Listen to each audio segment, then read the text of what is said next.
Hai semua, saya dari pasukan ABS. Video ini bertujuan untuk mengajar anda cara membuat tempahan dengan bayaran deposit awal. Mula-mula, tekan rak bilik. Kemudian tekan buat tempahan di bahagian atas. Seterusnya, isikan maklumat tetamu atau anda boleh guna IC tetamu dan tekan My Card untuk isi secara automatik. Pilih bilik, masukkan telefon nombor dan tarikh ketibaan dan tarikh pelepasan.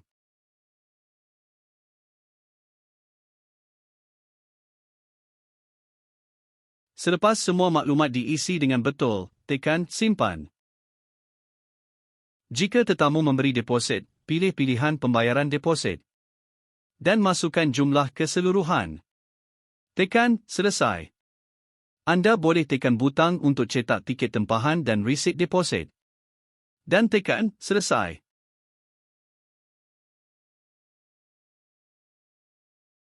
Di sini anda boleh semak dalam rak bilik atau kalendar tempahan untuk mengesahkan deposit telah dimasukkan dalam bayaran.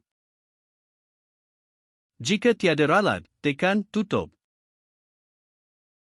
Berharap video ini membantu anda memahami cara membuat tempahan dengan bayaran deposit awal. Terima kasih.